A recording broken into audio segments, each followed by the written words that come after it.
was born and raised into a musical family where music always was present. My mother's a pianist. My father was solo clarinet in the Frankfurt Opera House. Yeah, also I made my first steps in a very young age. I was, I think, almost 3 years old, and I played the piano. Like, I started to discover the piano. The funny thing about it is that to that point I didn't speak a single word. My parents were afraid he might have some problems with his ears, and they went to doctors and to the hospital, and they would say, no, actually it's all is fine. He's obviously, he doesn't want to talk.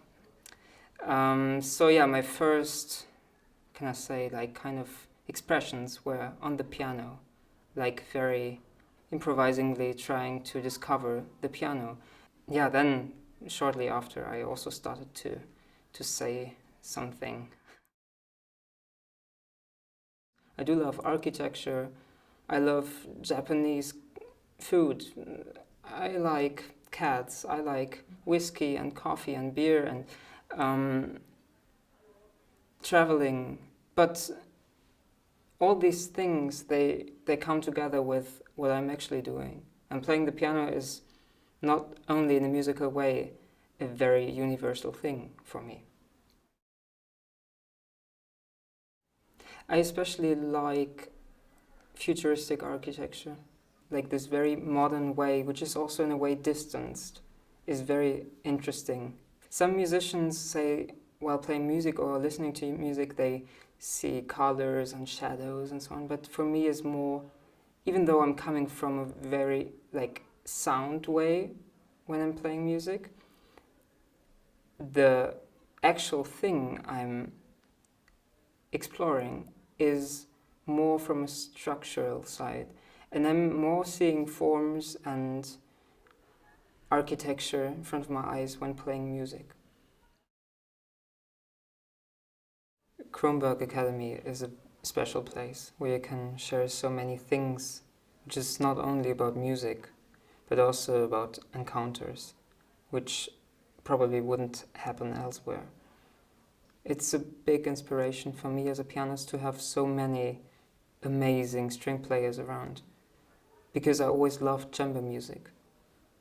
It's not black and white. You're not either a chamber musician or soloist, whatever. You're a musician, and you're saying something. I'm very fortunate. I'm happy to be here. No, I really hate compromising, which sometimes is a bad thing, but as soon as you're convinced by another opinion, that's a good thing.